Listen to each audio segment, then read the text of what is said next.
Nous sommes ravis de vous accueillir ce soir pour cette deuxième séance du séminaire d'introduction à l'histoire des trois monothéismes, séminaire que nous vous proposons en partenariat avec l'Institut européen des sciences et des religions. Alors, cette conférence sera animée par Dominique Borg, qui est membre du conseil scientifique de l'Institut d'études de l'Islam, que je remercie de nous faire l'honneur d'animer cette conférence et à qui je cède la parole. Voilà, je vous remercie et bonne soirée. Merci et bonsoir à tous.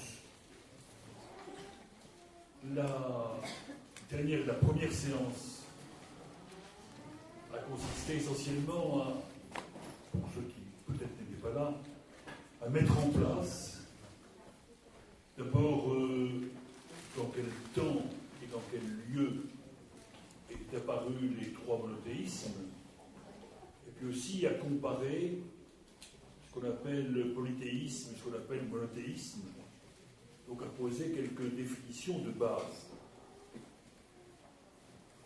Cette précaution prise, nous allons aujourd'hui commencer naturellement par le premier dans le temps, qui est le judaïsme. Et je vous ai mis, pour introduire, je vous ai mis le tétragramme. Ce qu'on appelle le tétragramme, c'est 4 consonnes, Y, H, W, H. J'ai mis aussi, je ne peux pas croire que je ne connais pas l'hébreu, j'ai juste collé le même signe en hébreu. Et le tétragramme, c'est signifier deux choses. D'abord, ça concerne l'hébreu. L'hébreu, pendant très longtemps, comme l'arabe d'ailleurs plus tard, est une graphie consonantique. Ça veut dire qu'il n'y a pas de voyelles. Et pour le prononcer, il faut ajouter des voyelles, si je puis dire. Alors c'est une chose. Là, il n'y a que des voyelles, mais ça veut dire aussi que le nom de Dieu est imprononçable. Alors, il y a beaucoup de transcriptions. Quelquefois, on lit Yahvé, Y-A-W, etc., H. Moi, je préfère qu'on laisse ça ainsi, si vous voulez. C'est le nom imprononçable. Et d'ailleurs, dans la Bible, dans la Torah, dans la Bible hébraïque, il y a d'autres noms de Dieu, Adonai, Elohim, etc. Il n'y a pas un seul nom de Dieu. Donc, dans le Coran, il y a beaucoup de noms de Dieu. Mais là, c'est le Dieu imprononçable, et j'ai mis une petite citation de l'Exode, chapitre 3. Dieu dit à Moïse, et c'est très compliqué à traduire, je suis celui qui est. D'autres traduisent, je serai, je suis. Je suis celui qui est, et que il semble bien que la racine linguistique du tétragramme a un rapport avec l'être. Dieu est celui qui est. Il faut le dire à peu près ainsi. Et Moïse, et il dit à Moïse, c'est Yahvé qui dit à Moïse, ainsi tu diras aux fils d'Israël, je suis, m'envoie vers vous. Je suis, c'est le nom de Dieu. Je suis, m'envoie vers vous. M'envoie vers vous. Dieu dit encore à Moïse, ainsi tu diras aux fils d'Israël, Yahvé, Dieu de vos pères, Dieu d'Abraham, d'Isaac et de Jacob, m'envoie vers vous. Je vais commencer comme ça à introduire ce que je vais essayer de dire, et c'est pas très facile, surtout en un laps de temps qui n'est pas infini, mais on prolongera la fois prochaine si je n'ai pas le temps de terminer aujourd'hui. Je ne veux pas me précipiter trop. Donc, on commence comme ça, en précisant cependant que, j'en ai dit quelques mots la dernière fois, dans les textes les plus anciens, que les savants maintenant savent, les plus anciens, ne sont pas forcément, je le dis tout de suite, les premiers. Les textes de la Bible n'ont pas été écrits en commençant par le début. On a construit la Bible ensuite avec des textes de dates différentes. Et même le début de la Bible, c'est-à-dire la création du monde, ces textes ont été écrits à la fin, plutôt à la fin qu'au début. Mais les savants ont pu déterminer la chronologie des textes. Et on se rend compte que si je prends la période, on va travailler autour d'un millénaire avant notre ère. Si je prends la période du début de ce millénaire, 10e siècle donc, avant notre ère, ce qu'on appelle l'époque royale, on a des textes qui disent, par exemple, que les peuples marchent au nom de leur Dieu, nous marcherons, nous, au nom de Yahvé, pour toujours et à jamais. Dire cela, que les peuples marchent au nom de leur Dieu, nous marcherons, d'accord ? C'est ce qu'on appelle, là, je vais prononcer le mot l'autre jour, la monolatrie. Il y a le Dieu pour les Hébreux, il y a un seul Dieu, mais ils acceptent qu'il y ait d'autres dieux pour d'autres peuples. Un peu plus tard, et je cite un texte ici de Isaïe, un des textes du prophète Isaïe. Isaïe, je donne la référence pour ceux qui le voudraient, 43-10, peu importe. Là, on arrive à un monothéisme affirmé. Nul Dieu ne fut façonné avant moi. C'est Yahvé qui parle. Nul Dieu ne fut façonné avant moi. Après moi, il n'y en aura plus. C'est moi, Yahvé, moi seul, et hors de moi, point de sauveur. Là, il y a l'affirmation progressive d'un monothéisme. On peut dire que l'évolution est achevée vers le 5e siècle avant notre ère. Première précaution que je voulais prendre. Deuxième précaution, j'ai employé différents noms. On a un vrai problème pour nommer le groupe de gens dont je parle. Comment faut-il les appeler dans la période très ancienne? Dans la Bible, très souvent, je ne dirais pas toujours Bible hébraïque, c'est que le mot Bible, c'est-à-dire le livre, tout simplement. Donc dans la Bible, on dit souvent le peuple. En hébreu, Am, A-M, le peuple. Et face à le peuple qui est au pied du Sinaï, par exemple, quand Moïse monte au Sinaï, quand il redescend après avoir rencontré, si je puis dire, Dieu, il redescend vers le peuple. On trouve quelquefois, mais ce n'est pas dans la Bible cela, on trouve quelquefois hébreu. Très souvent on dit les Hébreux, pour la période la plus ancienne. Mais si on trouve, hébreu c'est ivri en hébreu bien sûr, c'est d'abord le nom d'Abraham, parce qu'Abraham a plusieurs noms, il s'appelle Abraham d'abord, et c'est proche de hébreu. Et quelquefois on trouve ici ou là ce nom, mais il n'est pas courant et c'est une dénomination extérieure. On trouve Israël, tout simplement. Israël pour désigner non seulement un ancien, il y a un royaume d'Israël, on en reparlera, qui est au nord de Jérusalem. On trouve Israël pour désigner un groupe humain. On trouve par exemple Israël sur une stèle que j'ai mis là aussi, que j'ai mis sur ce même, la stèle de Merneptah. Alors ça c'est pour vous faire croire que je lis les hiéroglyphes aussi, que je suis absolument omniscient, que je passe de l'hébreu au hiéroglyphe avec une très grande facilité. Alors, on sait que Merneptah c'est un des successeurs, le fils, je crois même, de Ramsès II. Il est pharaon de 1213 à 1203.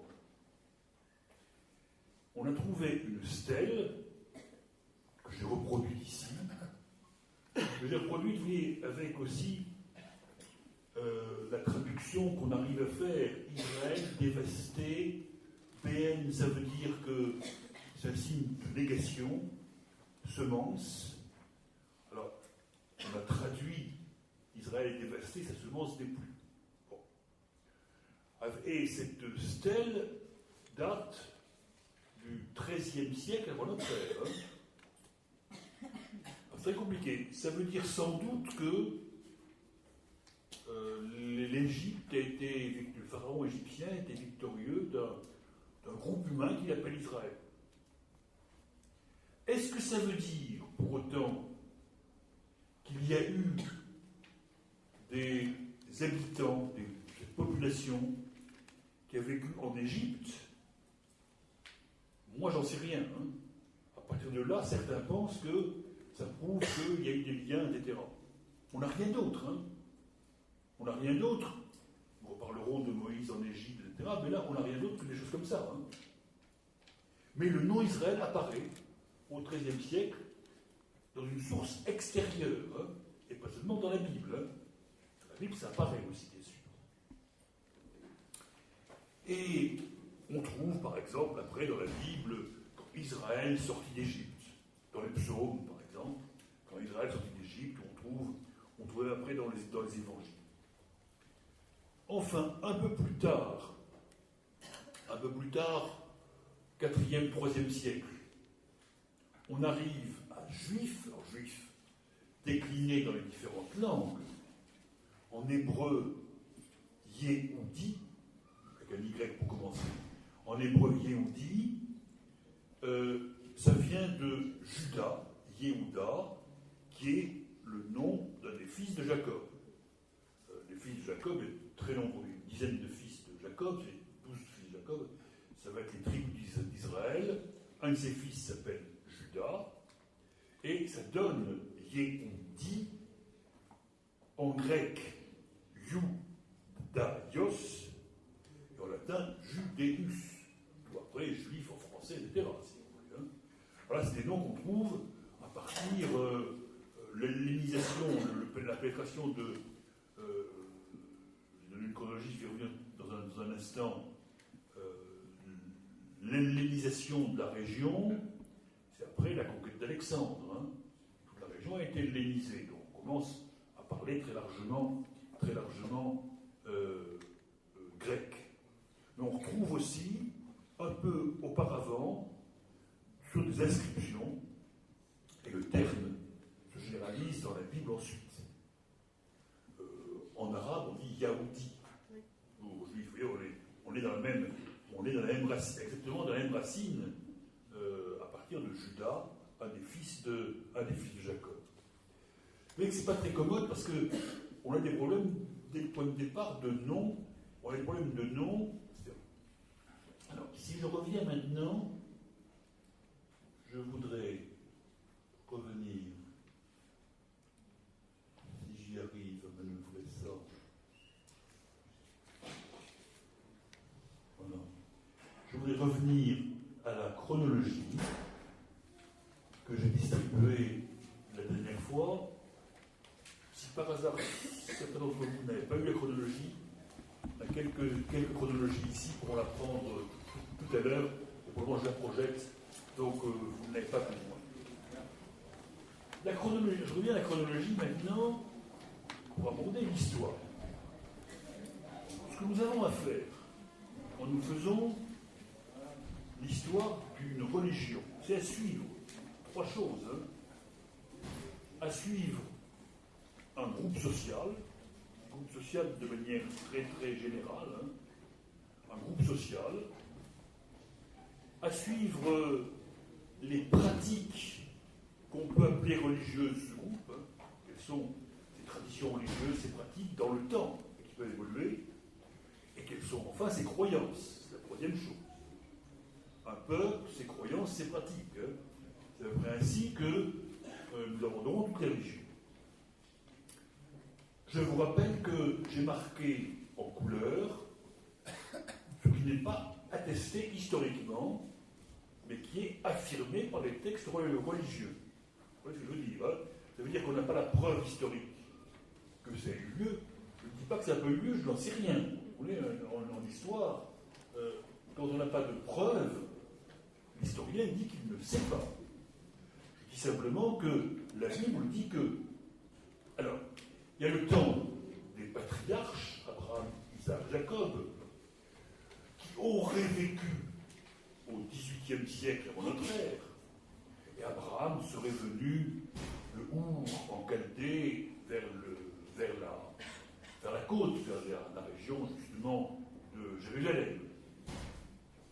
Il y aurait eu au XIVe siècle Moïse et la révélation au mont Sinaï, puis l'Exode, Moïse ramenant son peuple vers le pays du Canaan, puis enfin l'époque des rois, David, Salomon et le premier temple de Jérusalem. L'époque des rois, la Bible, il y a toutes sortes de livres qu'on dit historiques dans la Bible. Le mot historique, ça veut dire qu'il raconte des histoires, c'est pas historique au sens où je l'emploie moi ici. Et David est mentionné simplement par une petite inscription où on voit fugitivement de la famille de David. Une inscription qui date du 8e ou 7e siècle. C'est pas, à mon sens, une preuve suffisante pour dire qu'il y a eu un roi David et qu'il jouait de l'harpe, hein, comme le dit la Bible. Hein. Peut-être que oui, bien sûr. Je dis que j'en sais rien. Le roi David, pour le moment, tant qu'on n'a pas de preuves, peut-être qu'un jour on va trouver des sources précises, n'est attesté que dans la Bible. Dans toute l'histoire du roi David, vous savez, David est un berger, le peuple combat avec les Philistins, et puis il y a un géant Goliath, et le berger David réussit avec sa fronde à tuer le géant Goliath, et puis il devient roi. Hein. Où c'est important, c'est que dans la succession de David, et David, on croit, la croyance, c'est lui qui a rédigé les psaumes. Dans la Bible, il y a des psaumes qui sont des prières chantées. Et la très grande part de la Bible, j'en parlerai tout à l'heure, sont des psaumes. On dit que c'est lui. La tradition, quand je dis la tradition, ça veut dire qu'il n'y a pas d'histoire précise. La tradition, on dit que c'est David. Après David, le roi Salomon, et la Bible raconte toute l'histoire du roi Salomon, sa rencontre avec la reine de Saba, et surtout, le roi Salomon construit le premier temple.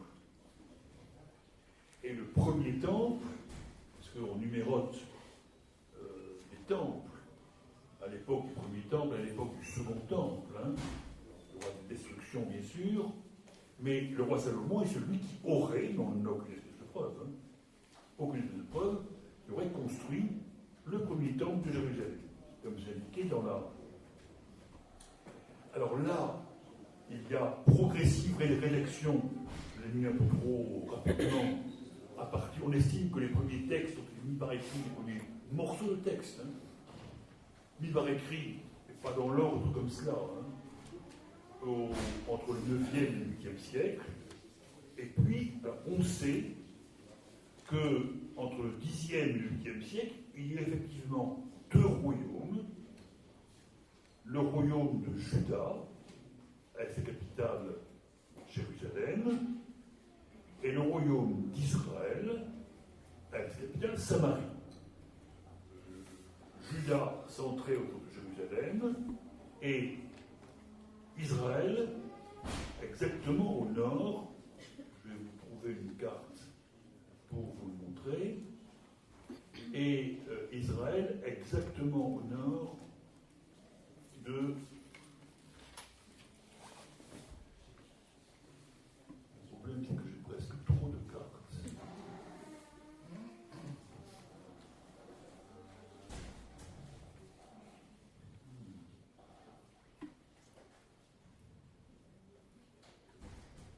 Je vais y arriver.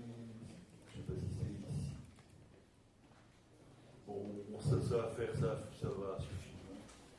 Autour de Jérusalem, ici, le royaume de Juda, et un peu plus au nord, ici, le royaume d'Israël.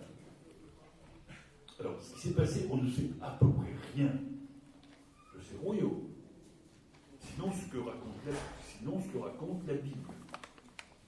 On ne sait à peu près rien, et ce qui s'est passé, et que là c'est un des thèmes essentiels de la Bible, c'est qu'il y a eu une prise de Jérusalem, je Je vais revenir maintenant vers la chronologie.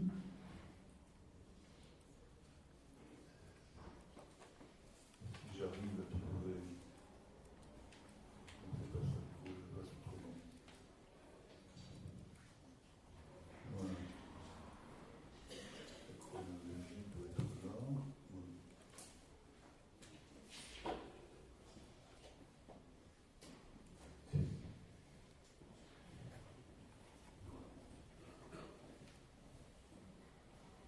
Voilà. Alors, il y avait deux royaumes. Il s'est passé qu'au 8e siècle, les Assyriens ont pris Babylone et que les Assyriens sont étendus vers l'ouest. Assyrien, c'est la Mésopotamie. En 720, Sargon II, un roi assyrien, annexe le royaume d'Israël. Puis, il y a l'empire de Babylone, en 590, Nabuchodonosor prend Jérusalem. L'épisode est tout à fait essentiel parce que, et là, on est un peu plus outillé au point de vue historique.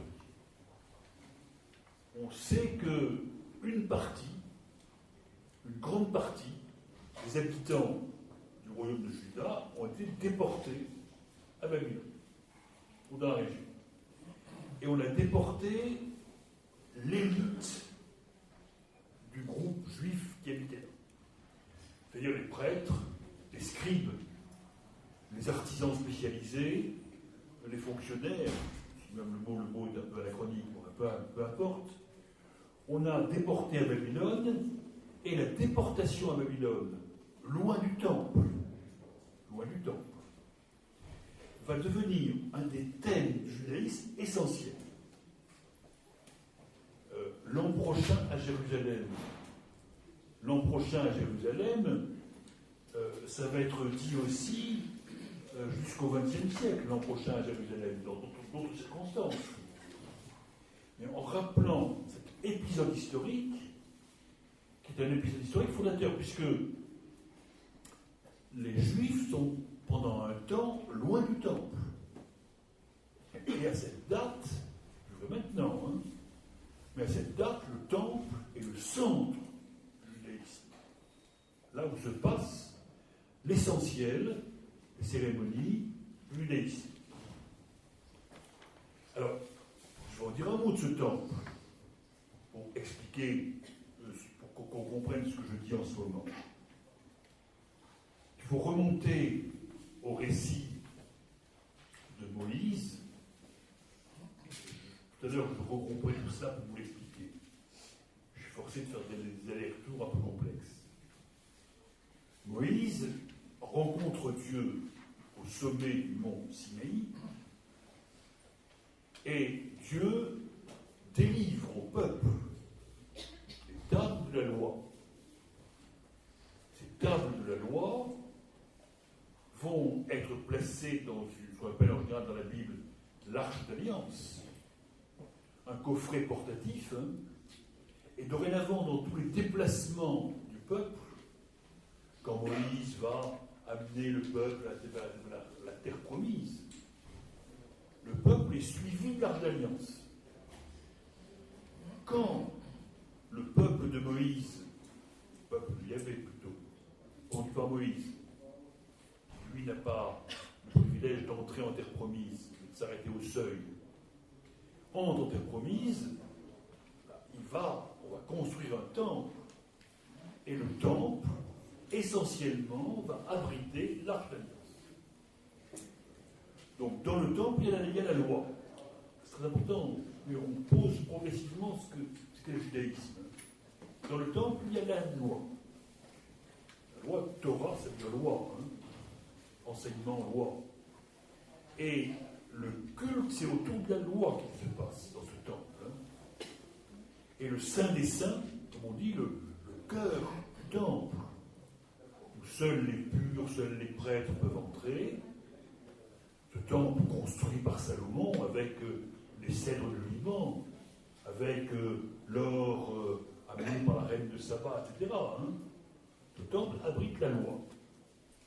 Alors, être privé, être éloigné du temple de Jérusalem, c'est la souffrance la plus grande. Et à ce moment-là se développent à la fois des textes de douleur, de lamentation, du peuple privé de son sang, de son cœur, et en même temps des textes prophétiques.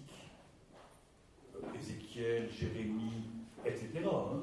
Une partie de la Bible est constituée par les prophètes, et tous ces textes sont des textes à la fois, sont des grands poèmes en même temps, des grands poèmes à la fois d'imprécation parfois, parce que si le peuple est malheureux, s'il a été déporté à Babylone, c'est qu'il a mal fait.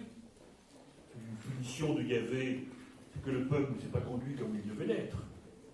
Et il y a certains prophètes qui ont une violence d'insulte, c'est du peuple considérable, une violence permanente et une très grande violence.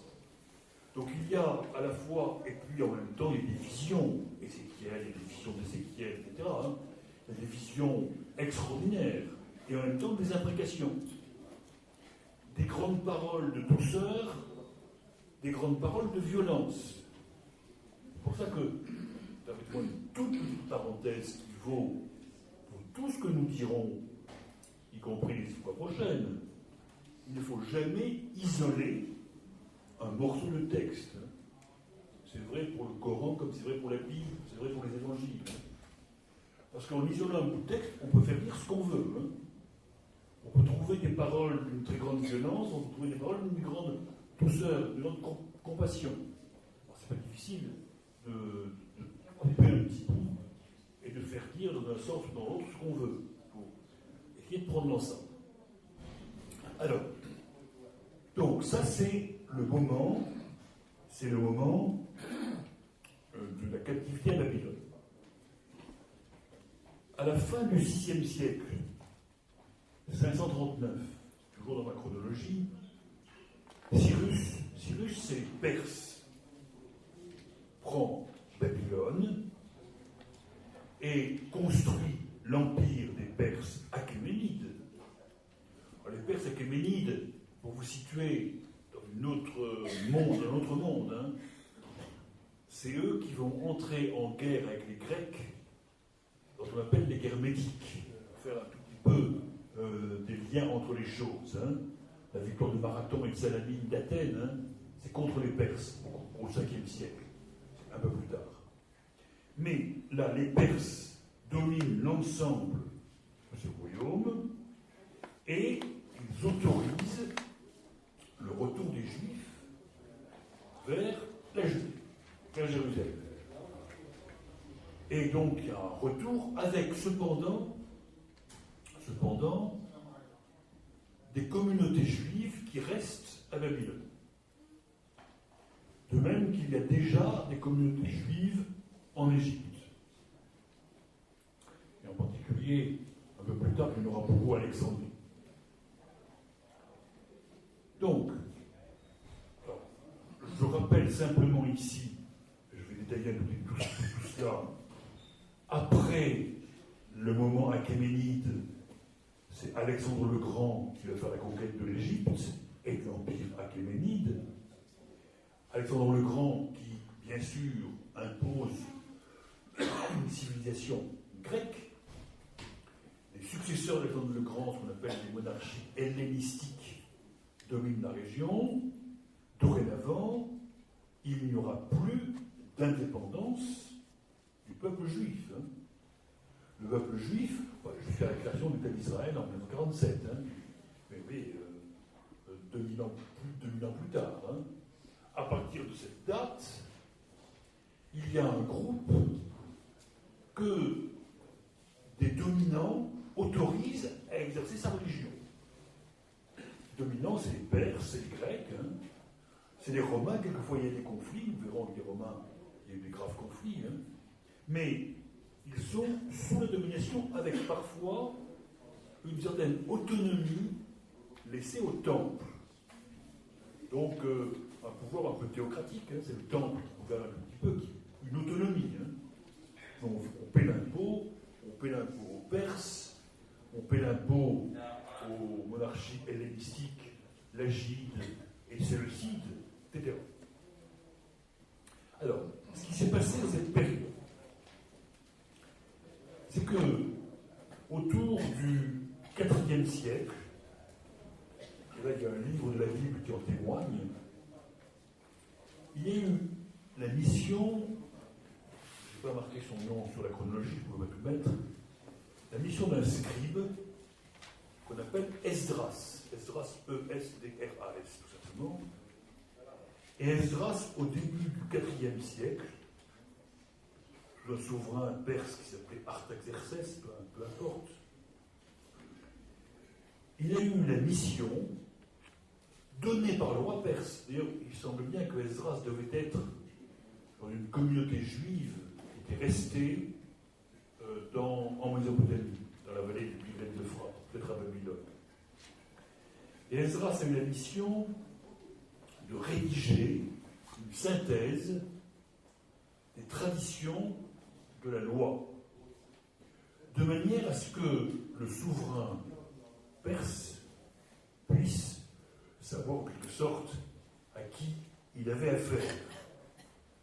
Et que c'est sans doute à l'époque d'Esdras, donc on est au IVe siècle, que les 5 livres fondamentaux, ce qu'on appelle le Pentateuque, P-E-N-T-A-T-E-U-Q-E, le Pentateuque, Pentateuque, c'est-à-dire 5 livres, tout simplement.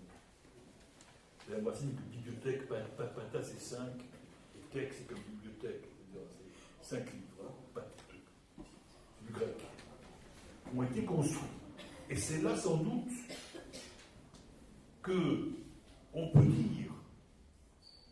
dire que le judaïsme devient progressivement religion de livre.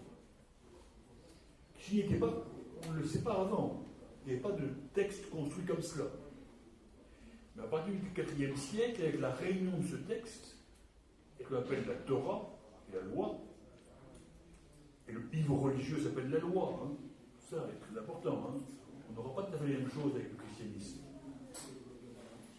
Et que Esdras a fixé une sorte a fixé aussi le rituel, et avec, alors on peut décrire un tout petit peu ici,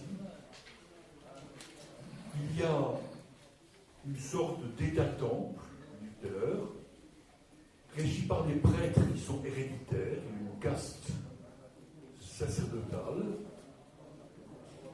qu'on appelle les Kohanim. On dit que le nom juif Cohen descend de la caste des prêtres. Et le temple a des revenus propres. Il y a un grand prêtre, Cohen Gadol, peu importe, hein, un grand prêtre qui dirige le rituel. Il y a plusieurs centaines de prêtres.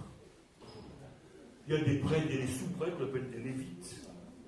Il y a une assemblée, il y a des scribes, et il y a des sacrifices dans le temple. Les prêtres sont garants de cérémonies dans le temple, une cérémonie qui rappelle l'histoire, on va y revenir, qui rappelle l'histoire de ce groupe social, l'histoire plus ou moins reconstruite, nous en parlerons, plus ou moins, j'allais dire inventée, oui, plus ou moins comme un procédé littéraire. Et avec déjà, on se rend compte, dès le 4e, 3e siècle, déjà des oppositions entre ceux qui prônent une observance rigide, ceux qui prônent l'observation de la loi à la lettre près, et puis ceux qui sont davantage, on pourrait dire, libéraux. J'ai dit qu'il y avait des juifs qui étaient restés en Perse, il y a des juifs, on connaît pas mal de choses sur la période, parce qu'il y a sur le Nil, dans une île qui s'appelle l'île Éléphantine, il y a eu une garnison juive, de mercenaires juifs, recrutés à une époque, et qui avait un culte, il semble même qu'il y a eu un temple, qui est contraire à tout ce qu'on dit en général, il n'y a qu'un seul temple. Il semble qu'à Éléphantine, il y a eu un temple. Et alors, les Juifs qui ne sont pas à Jérusalem paient quand même une taxe ils paient une taxe au temple qui reste le centre, et pour les fêtes obligatoires, la fête de Pâques, on en parlera tout à l'heure, et les différentes fêtes. Mais il y a aussi l'apparition de synagogues. On s'est rendu compte que les synagogues qu'on croyait apparues après la fin du temple, c'est-à-dire après le 1er siècle de notre ère. En réalité, dès le 3e siècle, il y a des synagogues. Synagogue, ça veut dire réunion. Synagogue, c'est réunion en grec. C'est un terme grec. Il y en a en Égypte dès le 3e siècle. On l'a trouvé ensuite aussi en Palestine. Et ces synagogues, qui ne sont pas des lieux de sacrifice, comme dans le temple de Jérusalem, il n'y a que dans le temple de Jérusalem que l'on procède à les sacrifices. Nulle part ailleurs. Mais sont des lieux où on se réunit, comme l'étymologie le dit, où on se réunit pour lire les textes de la Bible, pour lire les textes sacrés, et pour en débattre, et pour en faire, les savants en font le commentaire. Et là, il y a une période où le judaïsme naissant est confronté avec l'hellénisme, vit dans un monde hellénisé où les gens de culture parlent grec, où la culture dominante est grecque. Les royaumes séleucides et régis, les successeurs d'Alexandre, des royaumes où les fonctionnaires parlent grec. L'autre langue, la langue des Perses, était l'araméen. La langue du peuple est restée l'araméen. En gros, vous avez 3 langues dans la région. Vous avez une langue liturgique qui est l'hébreu, qui est la langue sacrée, la langue des textes. Vous avez la langue du peuple qui est l'araméen, et la langue des élites qui est le grec. Je rappelle que c'est dans ce milieu juif que, un peu plus tard, les évangiles ont été écrits en grec. Et pas en araméen ni en hébreu, en grec. Bon. Alors, il y a une tentation à l'époque et des tiraillements entre l'hellénisme, les conflits autour de l'hellénisme. Et on commence à avoir des débats, à sentir des débats et des tensions entre ceux qui, par exemple, ça tourne très souvent et pendant très longtemps autour de la circoncision. La circoncision est présentée, on n'a aucun témoignage historique là-dessus, on ne sait pas d'où vient la circoncision. Sinon que la circoncision existait en Égypte depuis très très longtemps, aussi loin qu'on remonte. La circoncision est une pratique courante. La circoncision a été analysée par le peuple juif comme étant le signe de l'alliance entre Abraham et Yahvé. Et Abraham s'est fait circoncire, a circoncis ses fils, Isaac et Ismaël. On reparlera de tout ça tout à l'heure. Et c'était des signes de l'alliance. Ça heurte. Alors, la circoncision, théoriquement, et je vais vous dire des choses plus concrètes ici, théoriquement, ça ne devrait pas se voir communément, sauf dans les milieux hellénisés. Parce que dans les milieux hellénisés, on pratique le gymnase sans vêtements. Et vous savez que, si vous avez vu quelques statues grecques, Discobol et beaucoup d'autres, les athlètes grecs pratiquaient les Jeux Olympiques, se pratiquaient sans vêtements. Donc à ce moment-là, si par hasard, un juif allait à la palestre, là où on pratique l'exercice physique, au gymnase. Ou plus tard, dans les termes, à Rome, ou plus tard dans les termes, la nudité est courante. La nudité, chez les Grecs et les Romains, n'est pas scandaleuse. Elle est interdite chez les Juifs. Hein. Et s'il y a nudité, on voit la circoncision, on peut voir la circoncision. Donc, on est désigné comme tel. Hein. Et il y a un courant hellénisant qui se dit, mais pourquoi garder la circoncision? Parce qu'on ne peut pas évoluer. Et évoluer, et il y a ainsi, au IIe siècle, des juifs hellénisés qui fréquentent les gymnases et qui aussi voudraient que le gymnase, c'est un lieu d'enseignement, et donc ce n'est pas le lieu, et qui abandonnent, qui ont tendance à abandonner les écoles juives et le particularisme. Si bien qu'il y a progressivement, avec en particulier un roi qui s'appelle Antiochos III, un roi séleucide, il y a progressivement une évolution, et que le roi Antiochos, dans un premier temps, avait autorisé les Juifs à vivre à la juive.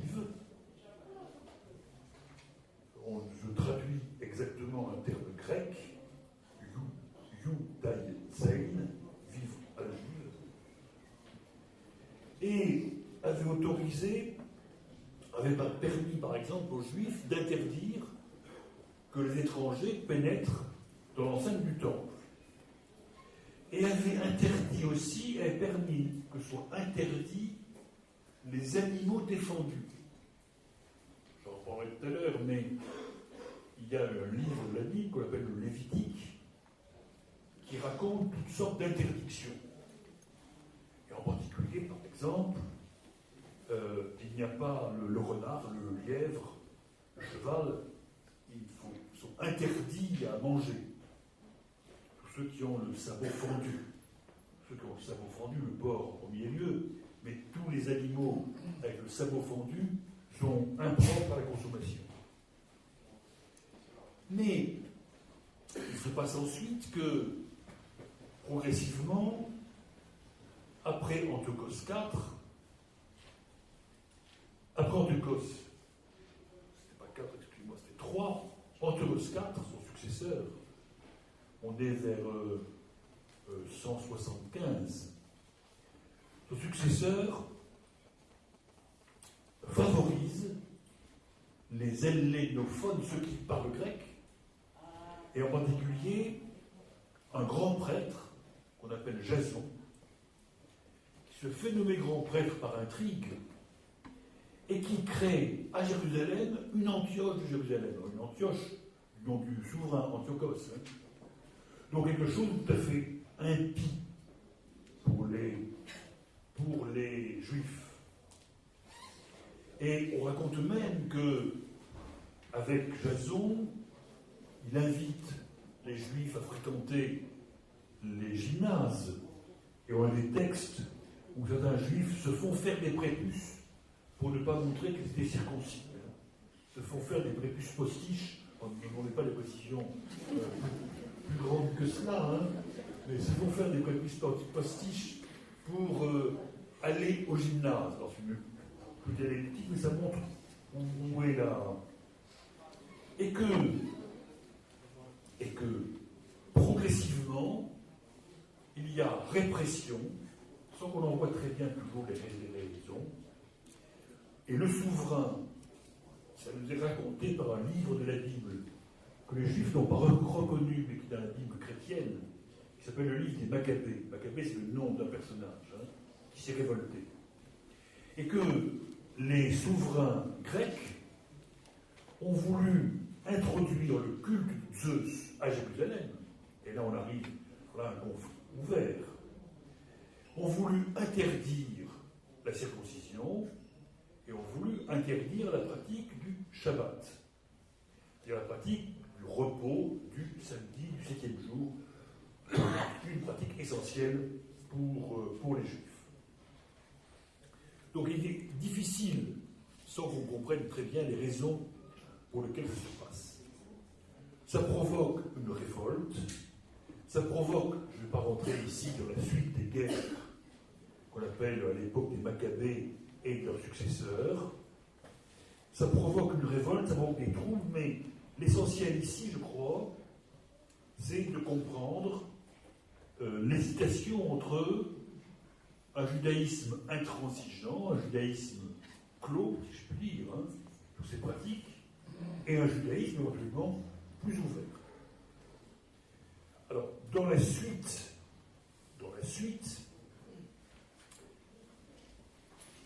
j'ai indiqué que Jérusalem est prise par Pompée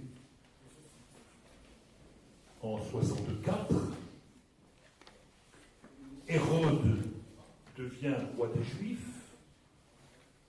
Le personnage de Hérode, qui lui-même n'était pas était un juif plus ou moins converti et qui n'était pas juif directement, et que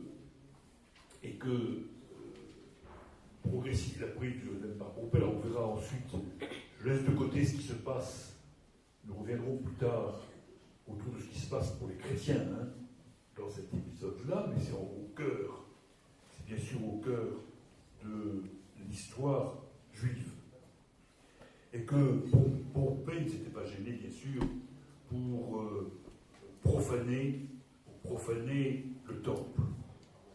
Donc on a ici une espèce de heurt entre le judaïsme strict et les Grecs, Rome, ce qui est la civilisation la plus développée à cette date.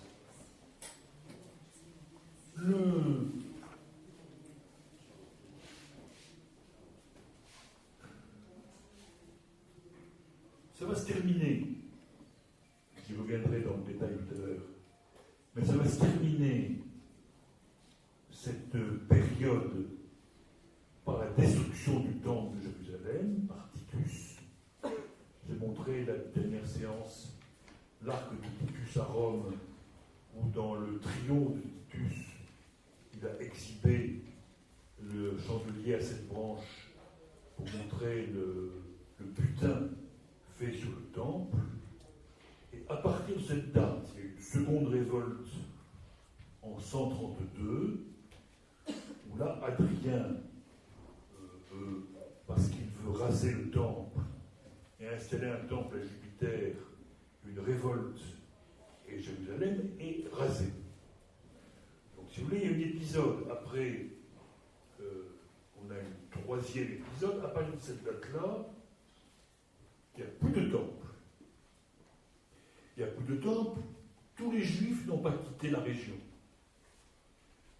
Et je vous mets en garde contre une illusion qu'on voit trop souvent dans les livres, qui est de croire qu'il y a eu diaspora. Diaspora, c'est la dispersion. Les Romains rasent le temple, prennent Jérusalem, et il y aurait eu une dispersion des Juifs dans l'ensemble de la terre. Ah, c'est pas passé comme ça. Il y avait déjà des communautés juives dans de nombreuses régions, et en particulier en Égypte, en Afrique du Nord, vraisemblablement,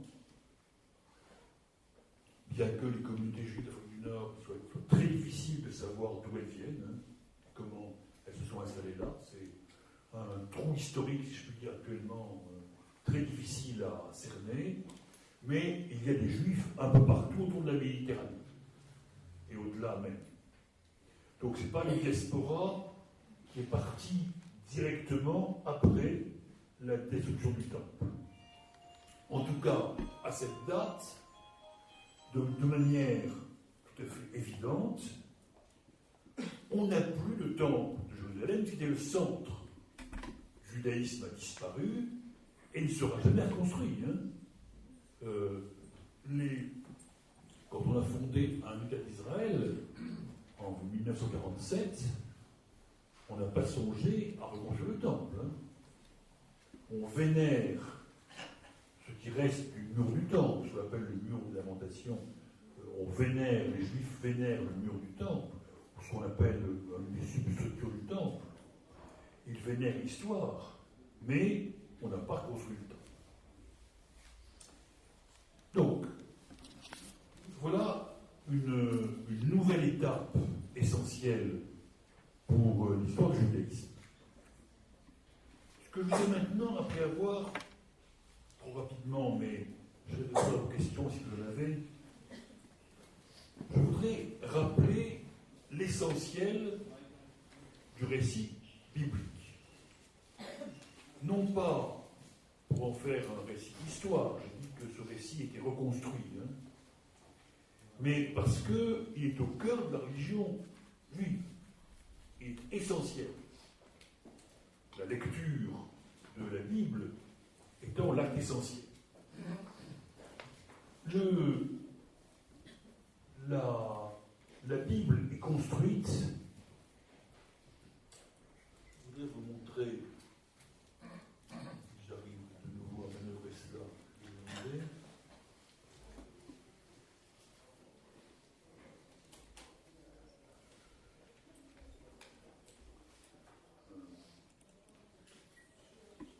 je vous montre là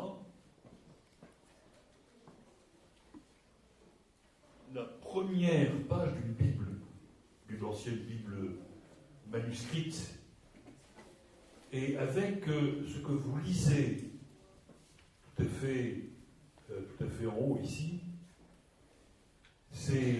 on écrit de droite à gauche, l'hébreu, on lit ainsi, il est écrit Bereshit.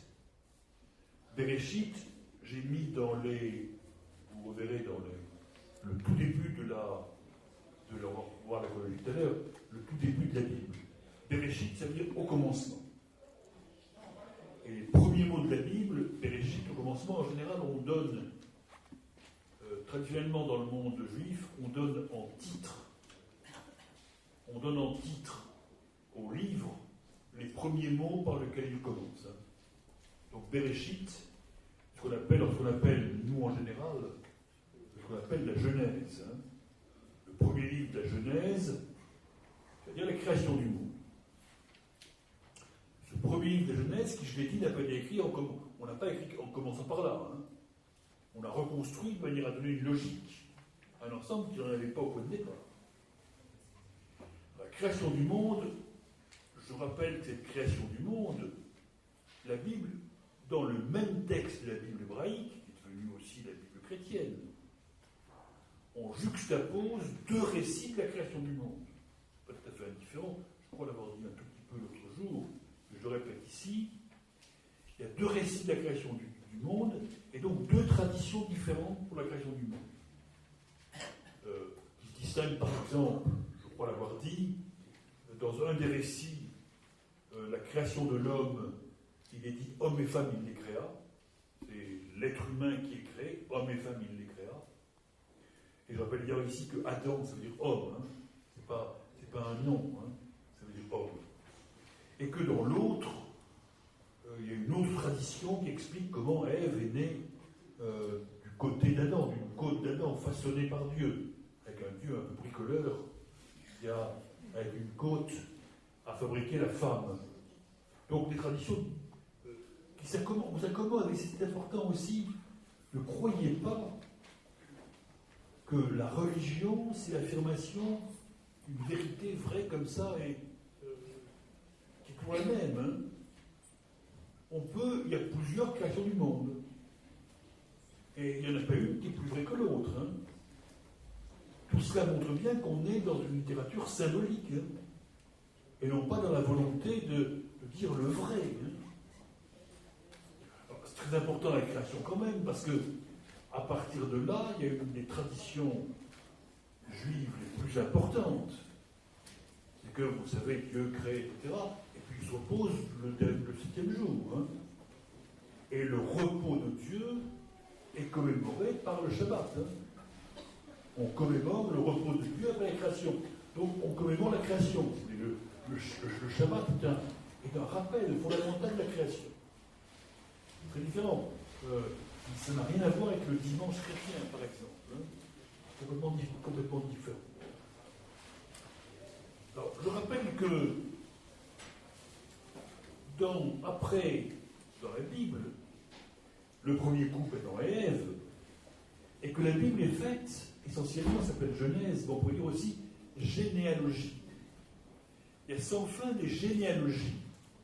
Alors il y a Caïn et Abel, et puis leur descendance, et puis on arrive à Noé, et puis Noé, on est toujours dans la Genèse, hein. Noé, Dieu est mécontent, Yahvé est mécontent des hommes qui ont péché, donc il va déchaîner un déluge qu'on trouve dans d'autres littératures de Mésopotamie. Le déluge, c'est un thème assez fréquent. Il va déchaîner un déluge et il va sauver seulement une famille, Noé, et puis il va rassembler dans l'arche, vous savez, tous les animaux, les plantes, pour conserver l'humanité, si je puis dire.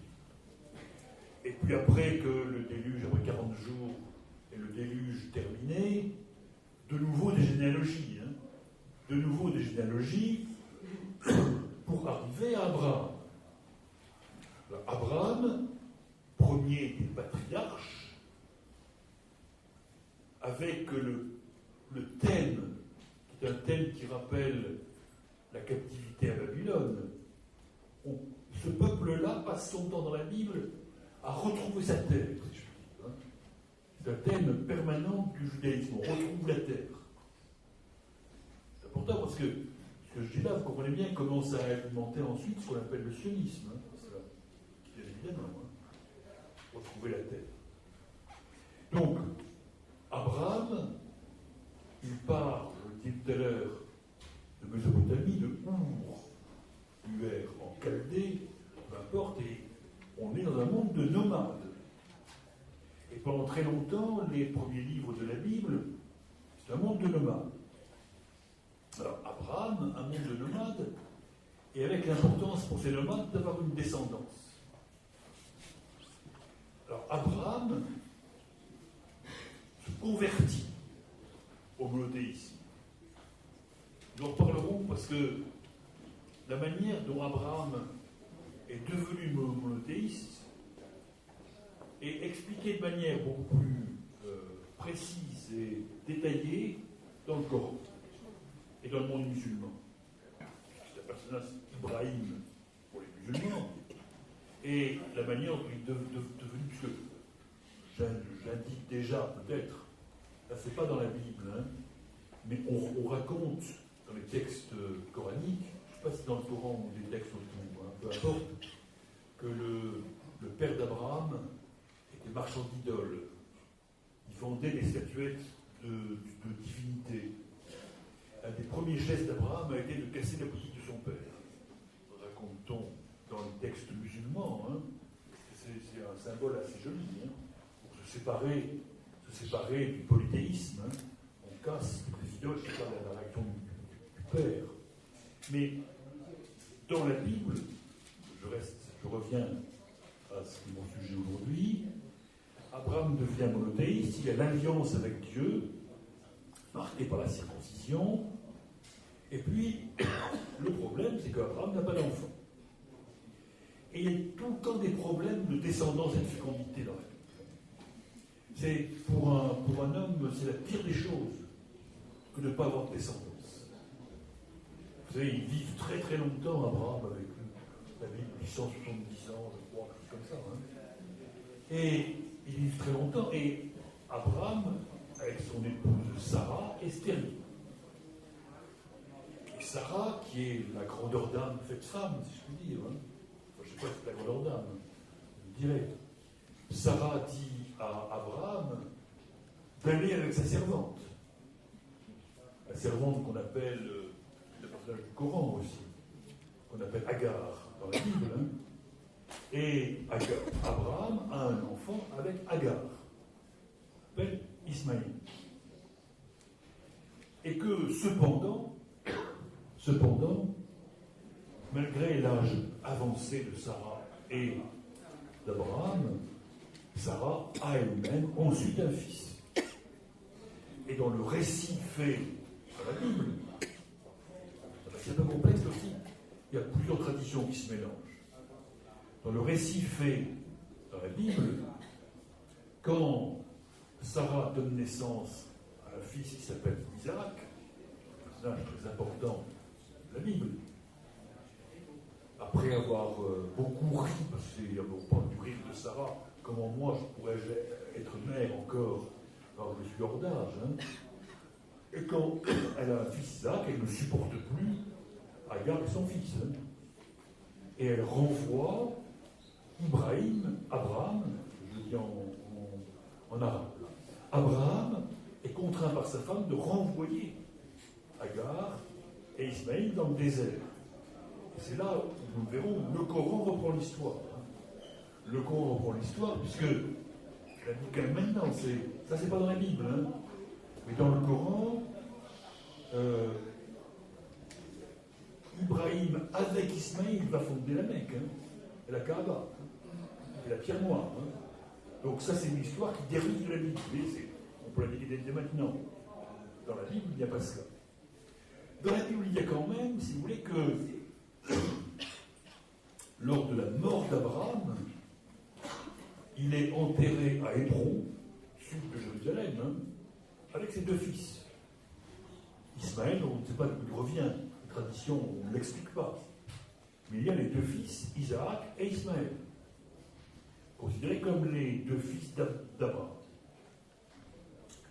Je suis forcé d'aller plus vite. Isaac fonde une famille.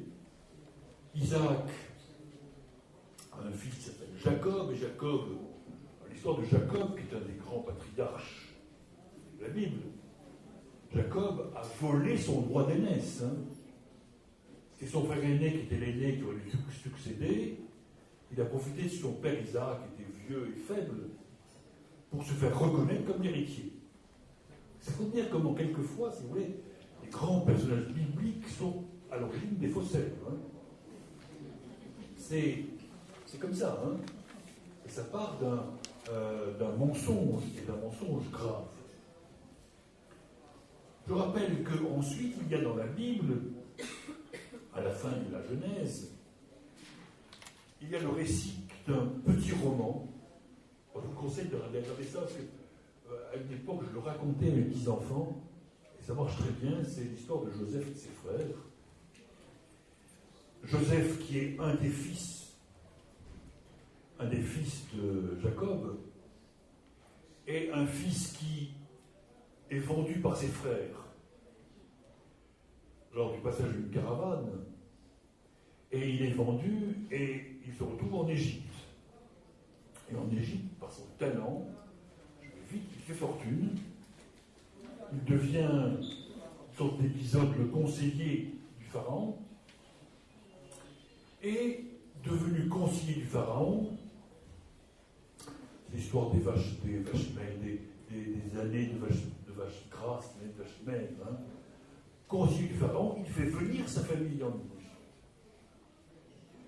Donc, une partie du monde de tribus, on est dans le monde de tribus nomades, vient s'installer en Égypte.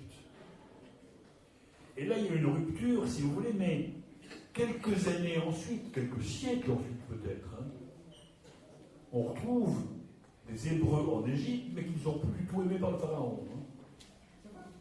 Il y a des Hébreux en Égypte, mais le pharaon, au contraire, leur veut du mal.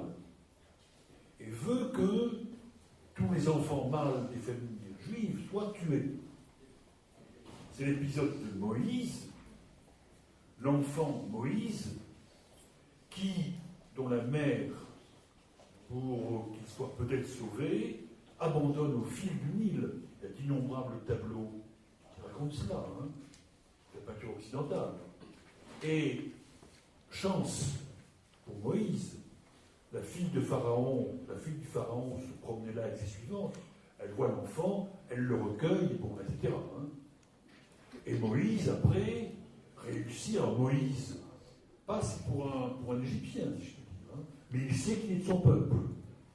Et il y a un moment où Dieu lui apparaît, c'est le buisson ardent. Hein. Je parlais tout à l'heure, par exemple. Hein. dont on a commencé avec ça tout à l'heure, au buisson ardent, Dieu lui apparaît, et lui qui a mission de sauver ton peuple. Je passe là aussi sur l'histoire, je vous conseille de lire tout cela, et Moïse prend la tête de son peuple pour le faire sortir d'Égypte. Alors, la sortie d'Égypte va devenir, on prend les grands épisodes de l'histoire, c'est ce que je fais en ce moment, qui marquent la religion juive. La sortie d'Égypte va être un des moments sans doute les plus importants et les plus commémorés. Alors, on est toujours éloigné de Jérusalem, mais le retour vers Jérusalem, là, avec toujours la mémoire de l'exil à Babylone, avec la mémoire de la déportation.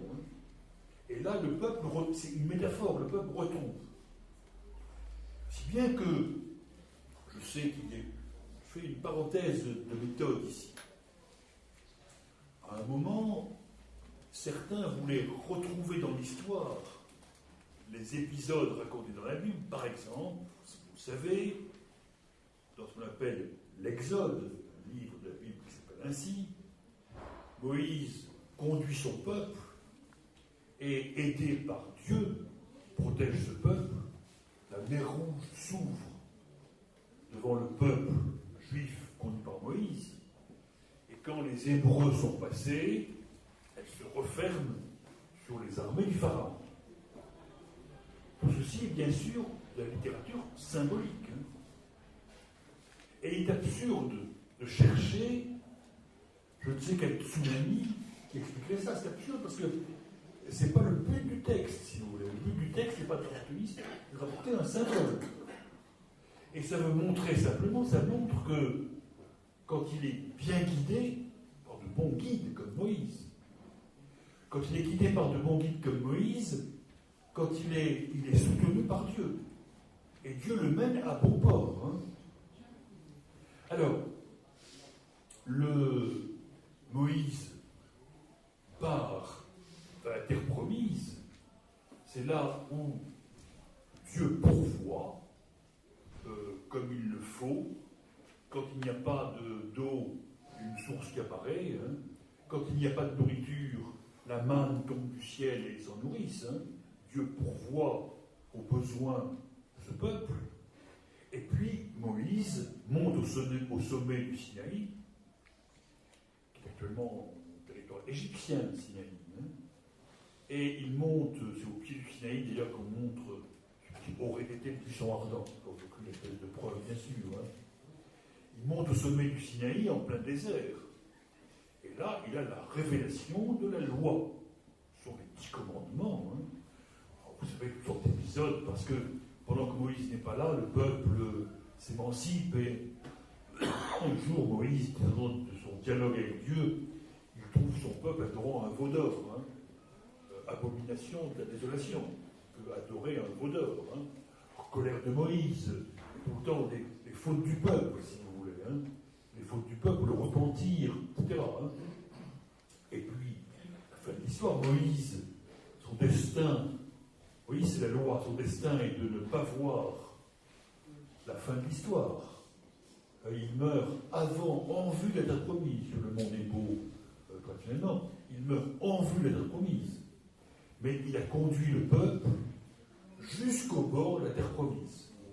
Alors, ensuite, on retrouve l'histoire, les rois, David, Salomon, etc. Si vous voulez. La suite de l'histoire, et qu'on arrive à des thèmes captivité à Babylone qui sont davantage historiques. Ce que j'ai énoncé ici, c'est l'essentiel, avec, dans les livres de la Bible, j'ai déjà évoqué tout à l'heure, un livre particulier qui s'appelle le Lévitique, qui est placé justement entre le moment de la sortie d'Égypte et le moment du Sinaï, le moment où Dieu se révèle à Moïse au Sinaï et lui donne la loi. Et le Lévitique, c'est le moment, c'est tout un ensemble législatif qui précise les règles de vie. Ça veut dire que être pratiqué le judaïsme, c'est mener un type de vie où, par exemple, il est interdit de manger le sang, vous ne mangerez pas le sang. C'est par exemple, dans tous les interdits, c'est les plus importants. Ce qui implique, vous savez, un abattage particulier des animaux. Hein.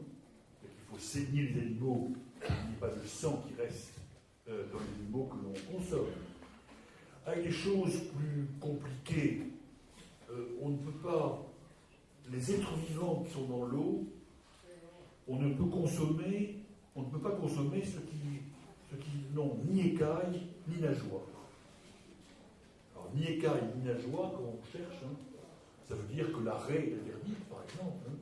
Ça veut dire que l'anguille est interdite, elle n'a ni écailles ni nageoires. Hein. Ça interdit aussi les crustacés. Hein. Alors, j'ai dit aussi que entre toutes les bêtes qui sont sur la terre, voilà celle que vous pourrez manger. Alors, il y a deux critères. On peut manger des bêtes à sabots fendus et qui ruminent. Il faut que les deux soient ensemble. Hein. Bon, on ne va pas en faire une liste complète. Hein. Ça c'est pas la peine, mais bête, ça veut dire que, par exemple, le porc est interdit, par exemple, etc. etc. Ça exclut le chameau aussi. Hein. Le chameau qui n'a pas de sabot fondu, par exemple. Hein. On peut multiplier les exemples, mais c'est extrêmement précis et c'est un ensemble de règles. Autre chose aussi, tous ces épisodes vont provoquer l'organisation de fêtes commémoratives. Hein.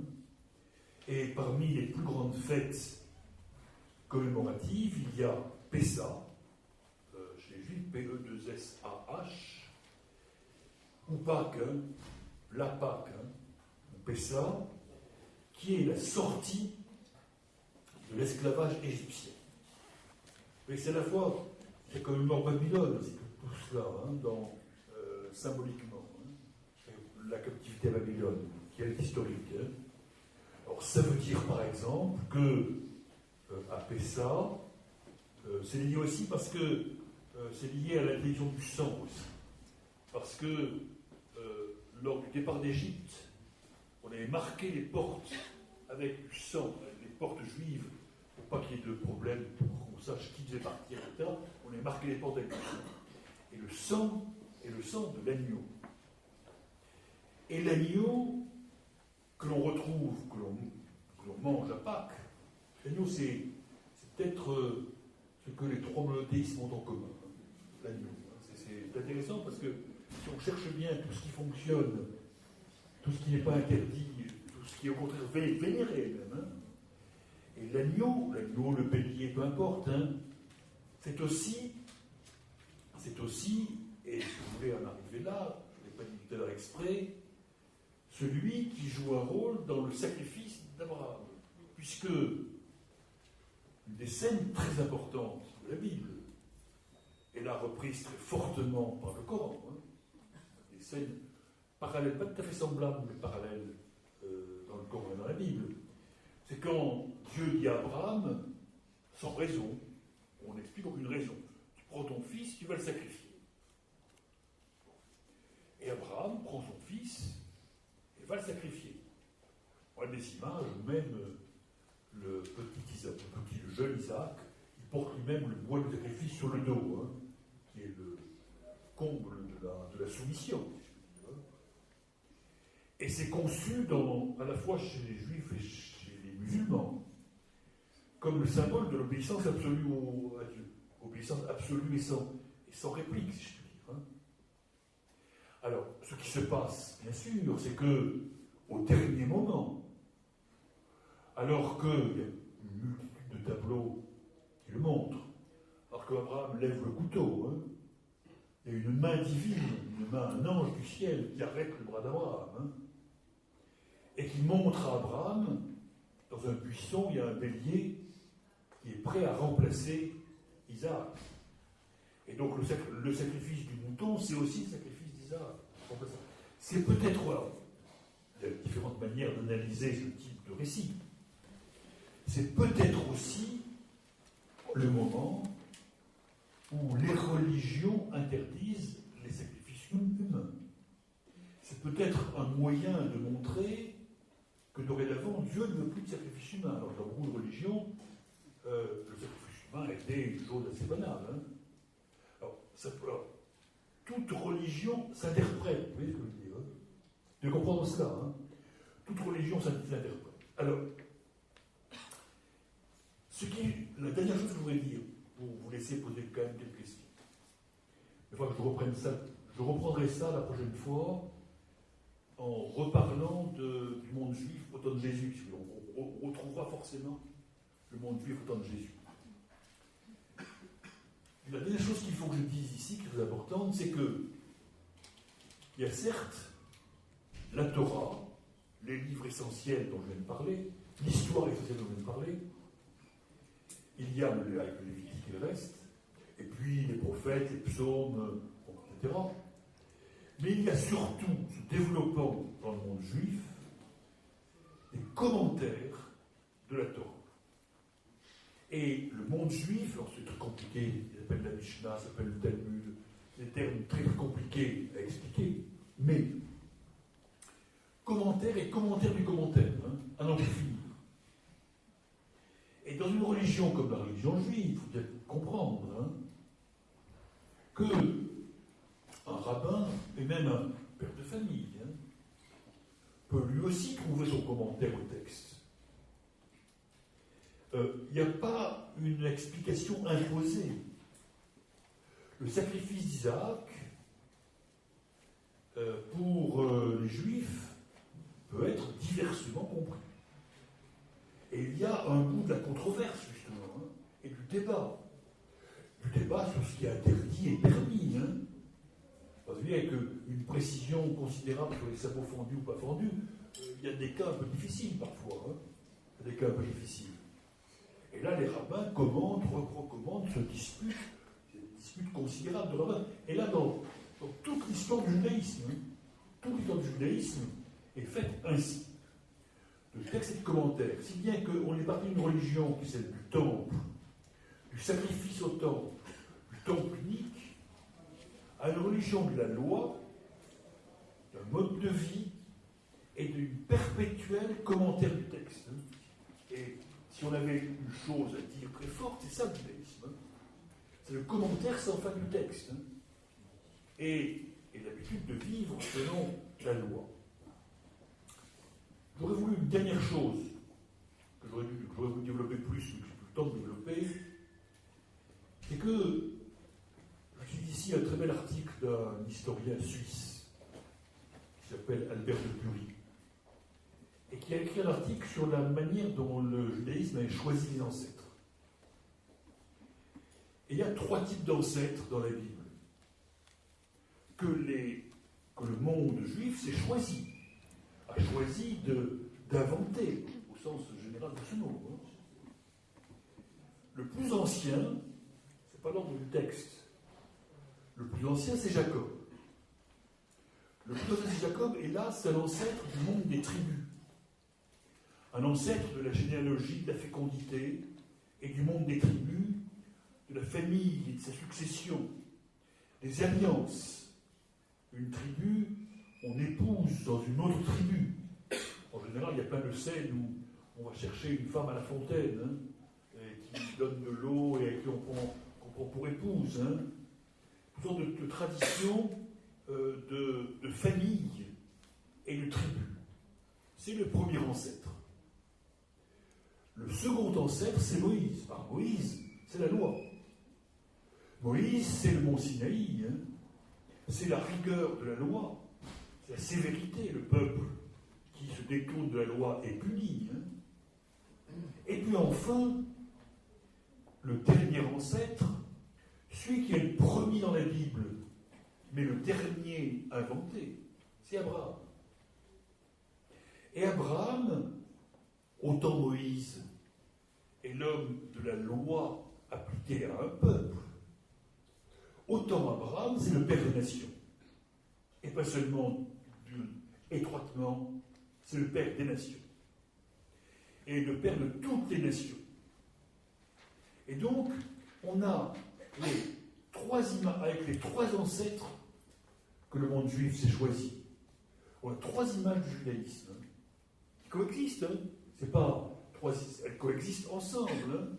Les choses qui ne sont pas, c'est pas aussi simple qu'on peut s'imaginer. Donc le choix des ancêtres, je crois que les grandes civilisations ont de multiples ancêtres. C'est dangereux quand il y a un ancêtre unique. Dangereux quand il y a un unique ancêtre pour les nazis.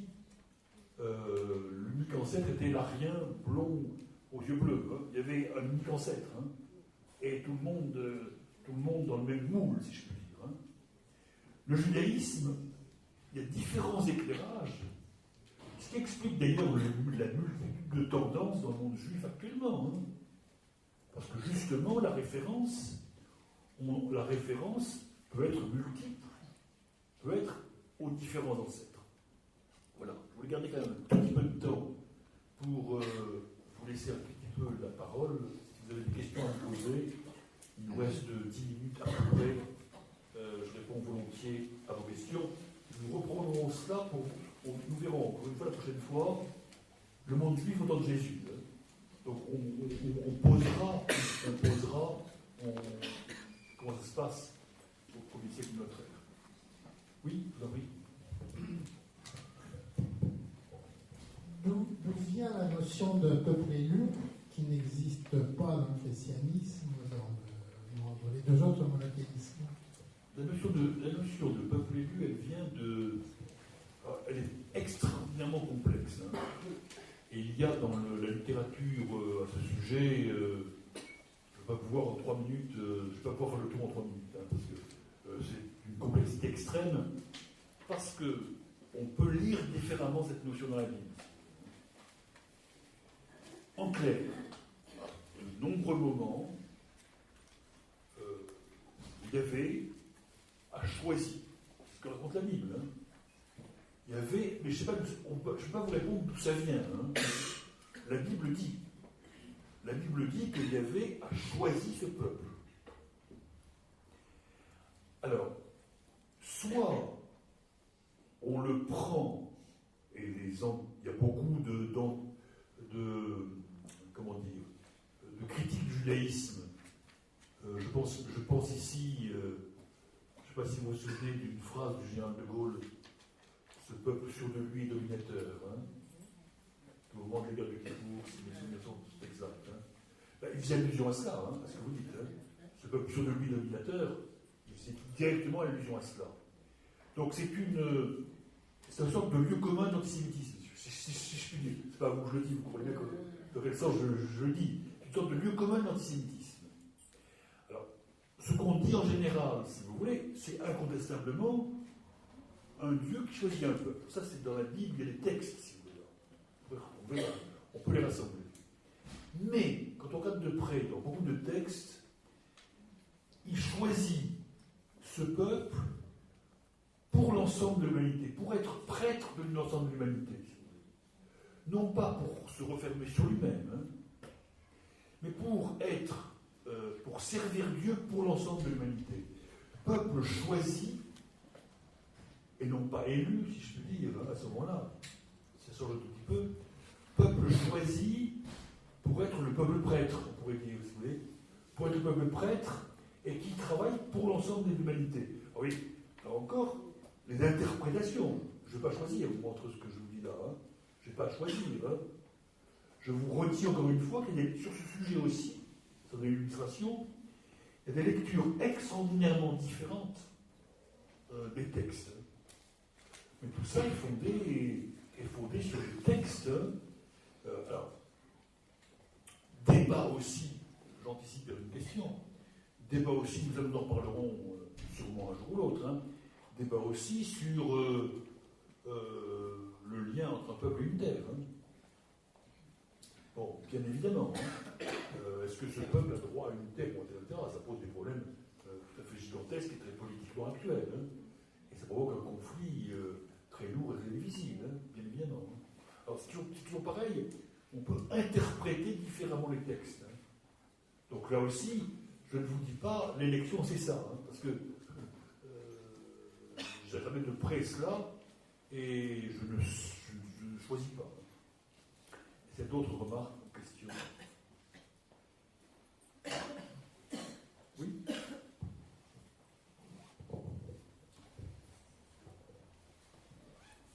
Dans les lectures monothéistes que vous avez fait référence, vous avez dit que l'enfant sacré c'était Isaac. Donc, dans la religion musulmane, l'enfant sacré et c'est aussi Ismaël. Est-ce que c'est. J'ai parlé de l'islam que par allusion aujourd'hui, je en reparlerai de cela. Hein. Je vous fais remarquer cependant quand même que je lis le Coran. Dans le Coran, le fils n'est pas nommé. Dans le Coran, le fils n'est pas nommé. La tradition musulmane ensuite dit que c'est Ismaël. Dans le Coran, il n'y a pas de nom. Il y a peut-être quelque chose comme le fils préféré, chose comme ça. J'ai oublié le fils. Hein. Mais le nom d'Ismaël n'est dans le passage du Coran qui raconte le sacrifice, le nom d'Ismaël n'est pas nommé. Voilà. Alors, encore une fois, je fais aucun commentaire, si vous voulez. Hein. Vous avez raison, la tradition musulmane ensuite. Hein. La tradition musulmane dit c'est Ismaël. Mais comme de toute façon c'est du domaine du symbole, et qu'on n'est pas dans une vérité historique, vous comprenez ce que je veux dire hein. Comme c'est du domaine du symbole et qu'on n'est pas dans une vérité historique, peu importe. Hein. Là encore, si vous voulez. Là encore, moi je pense que les lecteurs du Coran ont le choix. Hein. Vous comprenez ce que je veux dire hein. Et après, il y a les commentaires qui disent cela, les commentaires qui disent autre chose. Oui. Et là encore, ça montre bien qu'il n'y a pas une lecture automatique des textes. Hein. Ça, je voudrais essayer de dire à tout moment. Hein. Il n'y a pas une lecture impérative des textes, c'est beaucoup plus compliqué. Hein. Et que sans glose, sans commentaire permanent, hein, c'est par des commentaires permanents, dans l'islam comme dans le judaïsme. Hein. C'est pas pareil dans le christianisme. Dans le christianisme, il y a des articles de foi impératifs.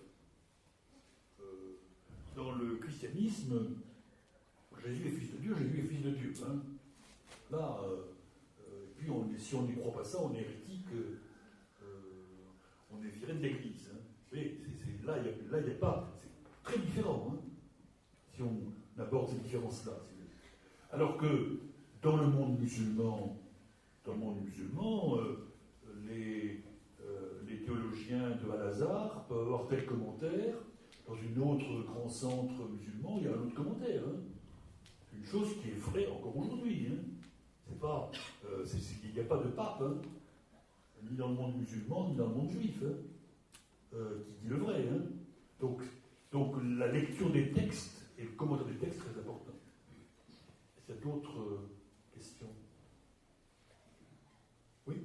C'est un peu bête, mais c'est par rapport à ce que vous avez décrit sur tous les interdits. Vous avez cette complexité de ce qu'il faut manger, ce qu'il ne faut pas manger, telle bête, bon. Donc ça, c'est... Bon, puisque ce sont quand même des textes révélés. Hein. Je ne sais pas, vous parlez, vous, au niveau symbolique, et si on les met au niveau symbolique, ça veut dire qu'elles ont aussi une limite, puisque le symbole se déplace à travers le temps et à travers l'espace, puisqu'il n'est pas historique. Le symbole est intemporel. Il est en fonction... il est sécrété par... le moment même, ça veut dire là, pour le coup historique. Donc par rapport au XXIe siècle, ça veut dire l'utilisation du portable, l'utilisation de tous les gadgets qu'on a aujourd'hui, jusqu'à la science, jusqu'aux prothèses, jusqu'à la molécule, jusqu'à tout ce qu'on triture. Est-ce qu'il y a une foi dedans et quel genre de foi? Est-ce que c'est la foi de Dieu ou la foi de l'homme? Non, vous avez raison, bien sûr. Non, mais ça veut dire que les religions sont dans l'histoire, les religions sont dans l'histoire, hein, et le symbole peut être lu différemment selon les moments. Hein. Une évidence, si vous voulez. Donc c'est très limité. Ce qui rend, ce que je dis là, c'est très clairement, ça veut dire que tout fondamentalisme est absurde. C'est très précisément ce que je dis là. Hein. Tout fondamentalisme est absurde, puisque forcément les religions sont dans l'histoire, hein, et qu'on ne peut pas revenir au premier temps. Puis quel premier temps? Mais si on regarde le monde juif, à quel moment on revient? Hein? au moment où ils sont en captivité à Babylone, à quel moment ça a changé tout le temps. Hein. Et de même qu'il y a des juifs, si vous voulez, qui observent très strictement les textes de Lévitique, et puis d'autres juifs qui s'estiment tout aussi juifs, qui ne les observent pas, hein, et qui pourtant diront aussi je suis juif. Hein. Moi, je n'ai pas à juger les uns et les autres. Hein. Je dis simplement, quand il s'agit effectivement, vous avez tout à fait raison, quand il s'agit de symboles, on se construit avec les symboles comme dans une communauté comme on le souhaite. Hein. Et avec, vous savez, par exemple, il y a des moments, pourquoi il y a des juifs, on voit dans Paris, des juifs pieux qui se sont construits un symbolisme, un type de vêtement qui ne remonte pas au temps du temple, mais qui remonte à ce qu'on mettait comme vêtement en Pologne au XVIIIe siècle. Hein. Voilà, ils ont le droit de se construire un type de judaïsme qui remonte à la Pologne au XVIIIe siècle. Hein.